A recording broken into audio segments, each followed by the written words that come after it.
Buenas tardes a todos nuestros oyentes. Al menos donde yo estoy es de tarde, pero no sé dónde estás tú y dónde nos estás escuchando. Pero en cualquier caso, bienvenido. Queremos acercarnos a la escritura de una manera honesta y de una manera que podamos instruir a todos nuestros oyentes e incluso a nosotros mismos.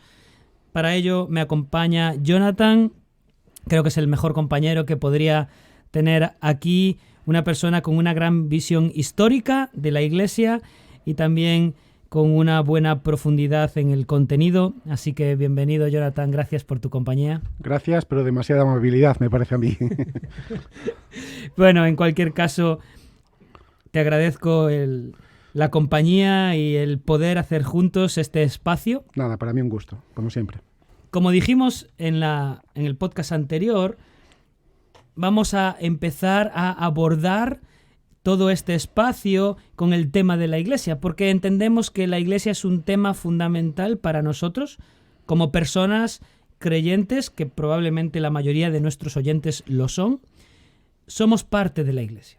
Entonces, creo que debemos pensar sabiamente acerca de qué es la Iglesia y por qué nosotros estamos dentro de la Iglesia.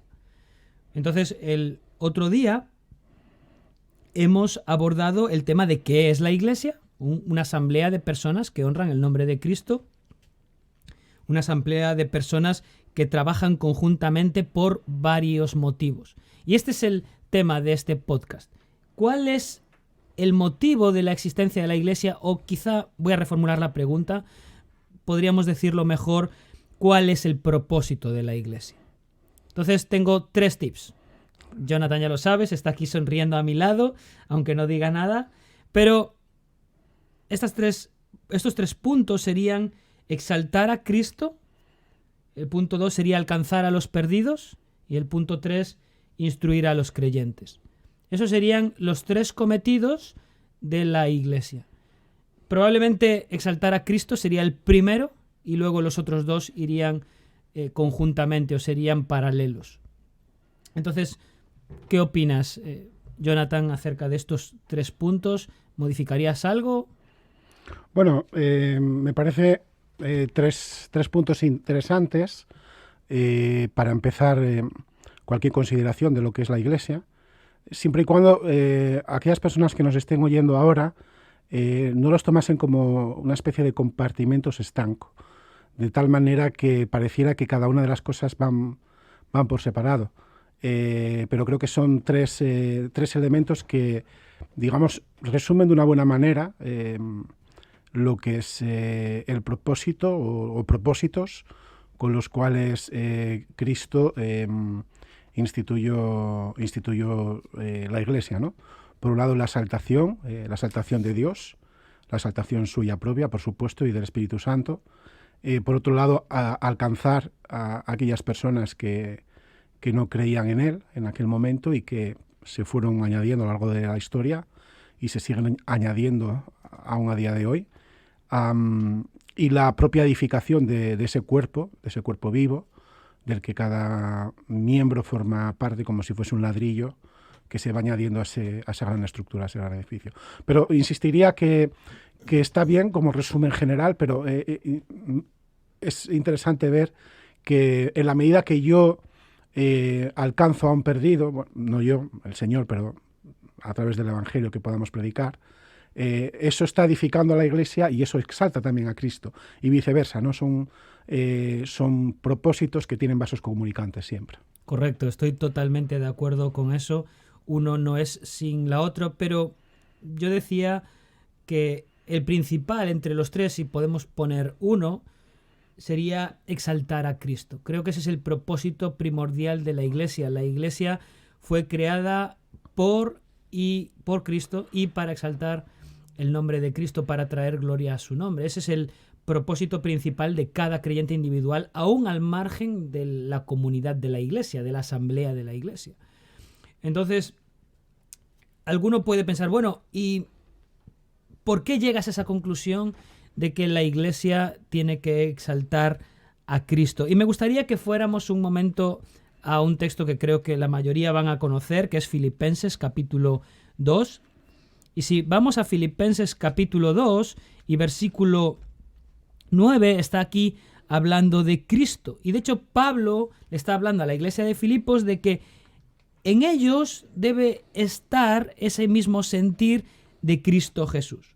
Y fíjate, cuando llegamos al versículo 9 dice, hablando de Cristo, por lo cual Dios también le exaltó hasta lo sumo y le dio un nombre que es sobre todo nombre, para que en el nombre de Jesús se doble toda rodilla de los que están en los cielos y en la tierra y debajo de la tierra. Entonces el propósito de Dios Padre en este caso está siendo darle gloria o glorificar el nombre del Hijo y darle honor, porque dice que ante Él se doble toda rodilla. Pero si llegamos al versículo 11, aún apunta todavía más, que toda lengua confiese que Jesucristo es el Señor para gloria de Dios Padre. Es decir, dar gloria a Cristo también es dar gloria al Padre, así que podríamos estar diciendo que todo lo que ha sido hecho y la reunión de la Iglesia, el conjunto de la Iglesia, el fundamento de la Iglesia, está basado en que debemos dar gloria a Dios en toda su esplendor o en toda su soberanía. Sí, bueno, este argumento que Pablo recoges citando Filipenses, lo vemos a lo largo de muchos otros textos de la Escritura. Realmente vemos que tal como Dios va actuando en diferentes cuestiones, la salvación general, la propia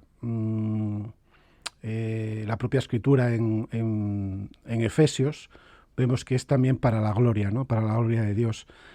Hay una, no sé si la palabra es correcta, quizás no, pero una especie de fijación del Hijo por dar gloria al Padre y del Padre por dar gloria al Hijo, y de los dos glorificarse, no a sí mismos, sino glorificarse uno en el otro.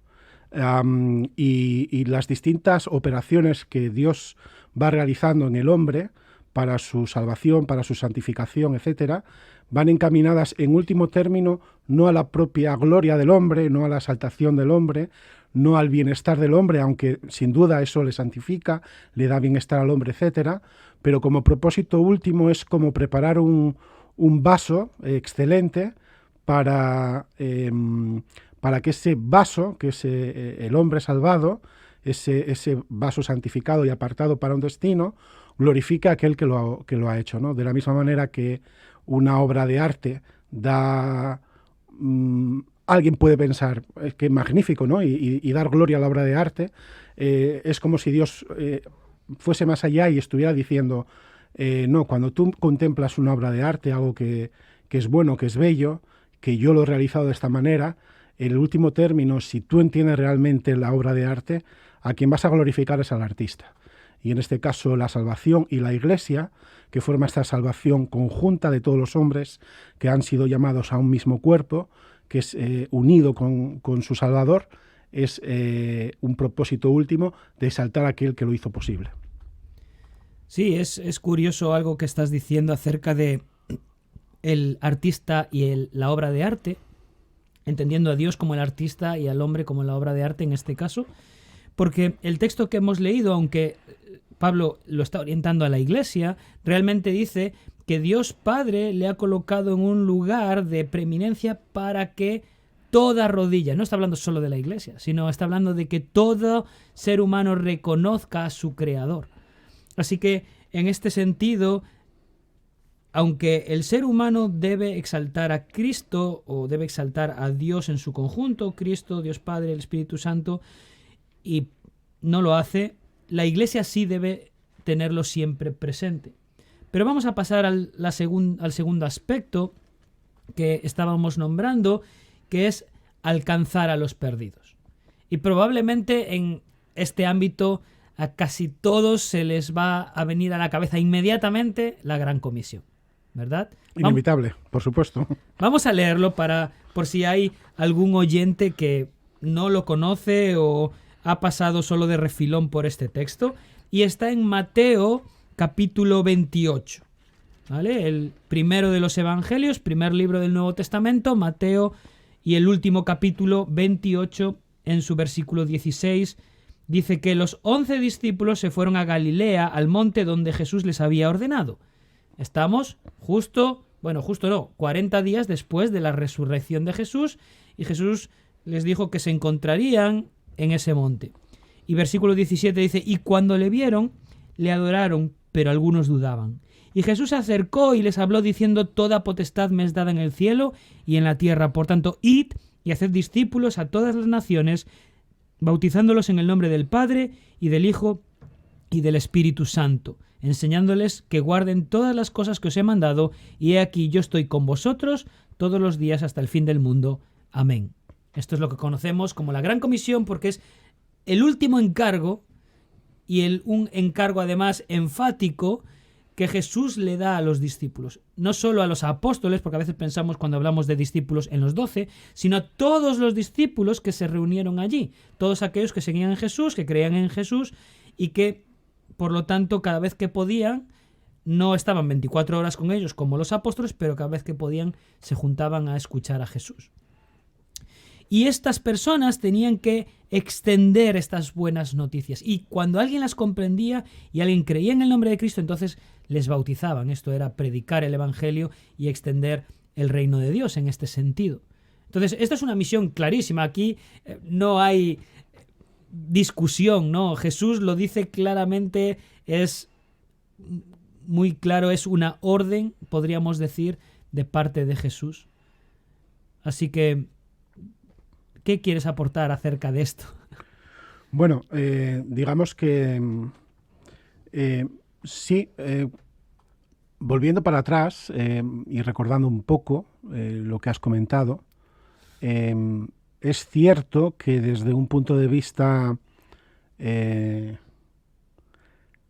no sé cómo nombrarlo, si pusiésemos un término filosófico, teleológico, es decir, el fin último, es la exaltación de Dios, pero digamos que la Gran Comisión es el gran propósito de efectos prácticos, por decirlo de alguna manera. De tal modo que sí, con vistas a la exaltación de Dios y a la exaltación de Cristo a través del Espíritu Santo, la gran práctica, el gran llamado de la Iglesia es efectivamente el de la evangelización. Porque la evangelización ya lleva impresa en sí, por un lado, la edificación del propio cuerpo, y es la parte inicial del discipulado que luego todo creyente va a continuar el resto de su vida en ese proceso de santificación, pero empieza por aquel que no cree. Por tanto, digamos que es en la vida cristiana y en la vida de iglesia es el verdadero ABC, es por donde empezar. Y creo que el hecho de que Jesús lo dijera en el momento que lo dijo, da, digamos, la medida de la importancia de ese mandato, ¿no? Lo podía haber dicho en cualquier momento de su ministerio, y sin embargo es el último encargo, ¿no? Como, al igual que un padre o una madre cuando marchan de casa y han dicho a los niños 1.000.000 de veces, pues lávate los dientes, haz no sé qué, no sé cuánto, pórtate bien con el tío, obedécele, pero cuando marchan y dan la última instrucción, esa es la instrucción que esperan que el niño no se olvide, ¿no? Entonces, cual padre a sus hijos, Jesús también actuó con una manera siempre amorosa, teniendo en cuenta la debilidad con la que ha tratado, y nuestra debilidad es nuestra falta de memoria. Y entre sus grandes enseñanzas en la última semana está la mesa del Señor y la última cena como haced esto en memoria de mí, y también está el id y predicad como acordaos de esto, ¿no? Esto es lo importante, id y predicad. Sí, correcto. Hay algo que me fascina de esto que Jesús hace aquí, y es que hay algo muy claro en la palabra, y es que la salvación pertenece a Jehová. No depende de nosotros. Sin embargo, Él nos hace partícipes haciendo que llevemos su palabra. Y Él dice que su palabra nunca vuelve a Él vacía porque es suya. Entonces, nos hace colaboradores como portadores, como enviados para poder explicársela a otras personas, y que todo lo que tú decías, ¿verdad? Cuando una persona entiende este mensaje cuando el Espíritu Santo ilumina su vida en este aspecto y esta persona llega al conocimiento y al entendimiento de quién es Cristo. Cristo salva su vida. Es increíble, ¿no?, que realmente podamos ser parte de algo así tan magnífico. Ahora, el tiempo avanza, entonces nosotros también tenemos que avanzar y vamos a ir a nuestro último punto, que sería instruir a los creyentes, este tercer aspecto del proceder de la Iglesia. Y esta vez quiero irme a un tercer texto, esta vez está en 2 de Timoteo, y he escogido 2 de Timoteo un poco por lo que tú decías, ¿no? Un padre hablando a un hijo. Porque 2 de Timoteo, bueno, 2 y 1 también, se trata de Pablo instruyendo al que consideraba su hijo en la fe. Esa persona a la que quería que, por encima de todas las cosas, no solo siguiese a Cristo, sino predicase a Cristo, honrase a Cristo, instruyese a la iglesia y fundase y afirmase iglesias igual que él lo hizo. Así que si vamos a 2 de Timoteo capítulo 4 y versículo 2, Pablo le dice a Timoteo algo como justamente como lo que tú decías de Jesús, ¿no?, como su última voluntad, y le dice: predica la palabra, insta a tiempo y fuera de tiempo, redarguye, reprende, exhorta con toda paciencia y doctrina, porque vendrá tiempo cuando no sufrirán la sana doctrina. Entonces, Pablo le está enfocando en que esto es primordial. Instruye a los creyentes, ponlos en la situación correcta. Si tienes que corregirles, corrígeles. Si tienes que enseñarles, enséñales. Si tienes que reorientarles, reoriéntalos. Pablo ahí está apuntando a Timoteo a algo que realmente la iglesia hoy y todas las épocas ha necesitado. Correcto, sí. Yo diría que Pablo en este momento ya urge a Timoteo de una manera que no lo había hecho antes. Y es también la propia circunstancia, las últimas palabras. Nos hemos ido de las últimas palabras de Cristo a las probablemente últimas o de las últimas palabras del apóstol, ¿no? Él sabe que va a morir pronto, no está en su primer encarcelamiento, el que vemos allí a final del libro de los Hechos, sino que ya está en su segundo encarcelamiento de Roma, me refiero, y de ahí esa insistencia, insiste a tiempo y fuera de tiempo, porque él sabe que su vida se acaba y empieza a contemplar cuán fugaz es nuestra vida y cuán a veces pocas oportunidades podemos tener de comunicar el Evangelio. Así que a tiempo y fuera de tiempo, en todo momento. Pues, Jonathan, muchas gracias nuevamente por compartir este tiempo. Un placer, como siempre. Y se nos acaba ya el espacio, así que tenemos que ir concluyendo, pero creo que debemos buscar que la Iglesia cumpla estos 3 propósitos, que alcance a los perdidos. Más gente tiene que conocer a Cristo para apuntar al objetivo. Tenemos que instruir a los creyentes para que conozcan la palabra y también apunten con ello al objetivo, y creo que el objetivo de ambas es exaltar a Cristo y con ello también exaltar a Dios. Amén, así es. Así que hasta aquí nuestro podcast. Muchas gracias por habernos acompañado en este tiempo. Damos gracias también a las personas que nos acompañan en el sonido, que muchas veces no se les ve, pero ahí están trabajando y moviendo todas los botones para que a nosotros se nos oiga bien. Gracias, querido oyente, por acompañarnos en este tiempo. Que el Señor te bendiga y hasta el próximo podcast.